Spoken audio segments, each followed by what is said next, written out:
কবরের প্রথম প্রশ্ন মান রব্বুকা, অর্থ হলো তুমি আইন মেনেছো কার, সার্বভৌমত্ব মেনেছো কার। নামাজ রোজার প্রশ্ন না, প্রথম প্রশ্ন রাজনৈতিক প্রশ্ন।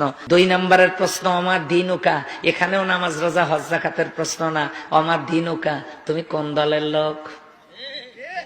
3 নম্বরের প্রশ্ন আমার নবীকা, নাবা, নাবা মানে ব্রেকিং নিউজ, নাবা মানে সংবাদ শিরোনাম, নাবা মানে হেডলাইন্স। সেখান থেকে নবী, নবী মানে মেসেঞ্জার, নবী মানে সংবাদদাতা, নবী মানে সাংবাদিক। কিসের সংবাদ? নিউজ। এনতে নর্থ, ইতে ইস্ট, একটা হলো উত্তর, একটা পূর্ব, ডাব্লুতে ওয়েস্ট পশ্চিম, আর এসতে হলো সাউথ, তার মানে দক্ষিণ। পূর্ব পশ্চিম উত্তর দক্ষিণ মিলে ইন দা আর্থ, গোটা পৃথিবী। এই পৃথিবীর সমস্ত সংবাদ যিনি পরিবেশন করেন তিনি হলেন নবী, লিডার। তার মানে অমান নবীকা, তোমার নেতাকে। তুমি আইন মেনেছো, সার্বভৌমত্ব মেনেছো কার, দল করেছো কোনটা, তোমার দলের নেতাকে। ওয়াজে উঠে বলে কবর নাকি 3টা প্রশ্ন করা হবে, এর মধ্যে একটা হলো ওয়ামা দীনুকা।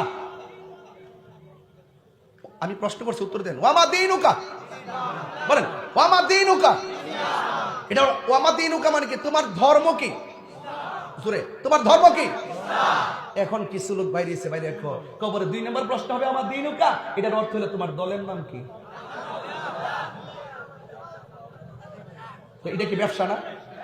এটা কি ব্যবসা না? তো বুঝে না, ব্যবসা কোনটা বুঝে না, ব্যবসা কোনটা বুঝবা তাহিরের সামনে আসলে বুঝবা কোনটা দুনিয়ার ব্যবসা, কোনটা